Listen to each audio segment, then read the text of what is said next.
Hi, I'm Kristen Sanchez. It is Wednesday, November 18th, and here are the 6 things to know. An investigation is underway after an armed man was shot and killed by an officer. It happened in the area of North Miami Avenue and 171st Street. Police say the man barricaded himself inside the home after a fight between family members. Officers tried to negotiate with him for hours, and they were eventually forced to enter.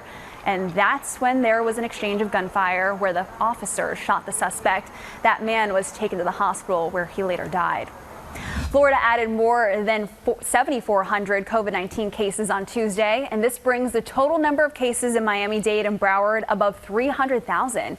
As Florida's positivity rate nears 10%, mayors across the state will take part in a Zoom conference today to address the alarming numbers.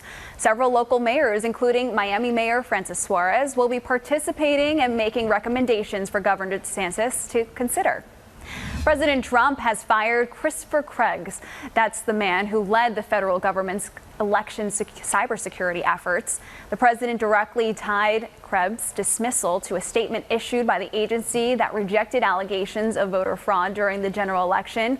And in a tweet, the president said there were massive fraud, which the Twitter labeled as disputed. Hurricane Iota and Eta have devastated the same stretch of Central America in 2 weeks, forcing tens of thousands of people to flee their homes and then deal with the catastrophic flooding and mudslides. Several South Florida organizations, they're working to help with relief efforts for Central America. For a full list on ways that you can help, visit NBC6.com.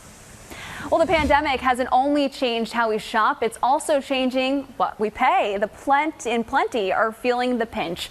NBC6 Responds is breaking down the numbers in our area, showing you how you could pay more for everything from cereal to a new car. Find out which prices are higher and where you can save some money right now on the NBC6 app and NBC6.com. Okay, so after a record-breaking hurricane season 2020, nice to see Iota finally pushing out into the Eastern Pacific. This is what we're expecting today, hoping that final advisory will come today as this system has weakened to a depression. Our local weather, too many advisories to show all of them to you, but they're wind-related. A wind advisory, Miami-Dade, Broward, all the way through the Keys. Some of these advisories extending all the way until Thursday evening for winds gusting easily to 35 miles per hour. Brutal conditions out on the water as well. And we stay locked into this kind of a pattern, it looks like, all the way through at least Friday. And then dialing that wind down just a touch here, Kristen, as we go into the weekend. A touch more humidity returning. It's going to be nice this week, but a touch more humidity returning, Kristen, this weekend. All right, well, we'll take what we can get. Thank you, Adam. Those are the 6 things that you need to know for today. You can always follow all of these stories and get a check on the forecast on the NBC6 app. And remember, you can watch NBC6 on our app, Roku, Apple TV, and YouTube.